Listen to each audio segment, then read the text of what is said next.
I've had enough practice. What happens to him in this movie? Or what does he do?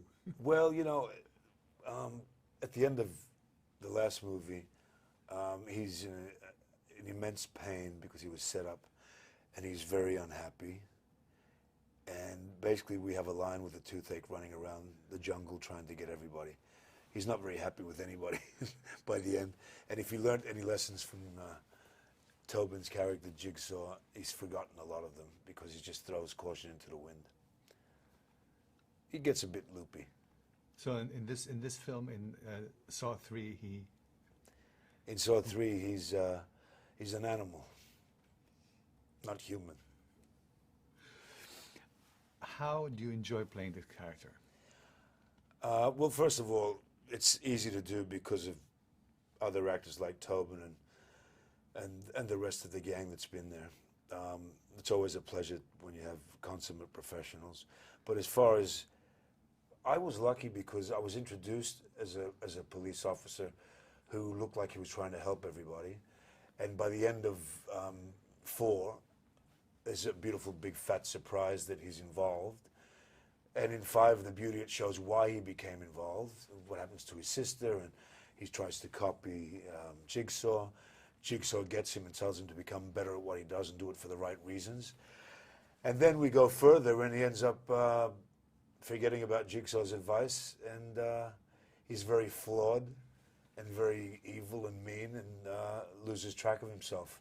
And as an actor, there's a lot of challenges in there. Do you ever have nightmares? I have had nightmares, yeah.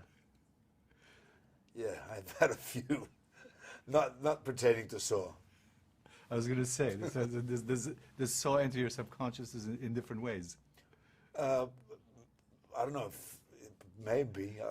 Look, all I know is that there was a beautiful girl. I was about to kiss her, and then all of a sudden I woke up. Why do these things happen? That's a nightmare to me. Costas, why do you think people are drawn by the Saw series? What is it about it? Well, I've always maintained that it's exciting and it's hard hitting. You know, the traps are like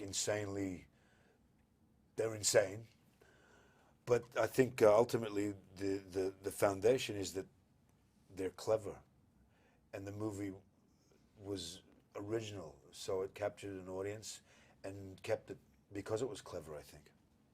You know, with the philosophies, the clues, what happened there, and fans have commented on that.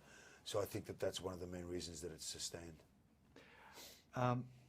What about the aspect that it's, you're really watching torture a lot of the time?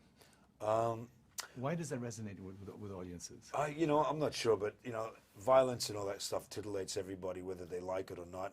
It's something about, like, I watch a lot of murder documentaries. Why? I don't know, but it's like how far the human can go, how far the human mind can snap. I mean, there's so many different things.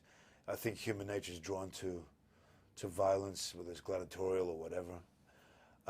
And it's kind of nice to be able to see crazy stuff and not be in danger yourself. So you're in the safety of the theater, so it's kind of cool. People get off on it. So what do you think sets Saw apart from, say, Halloween, Nightmare on Elm Street? What is so unique about this franchise? Well, I think that this is a little bit more sophisticated in its nature.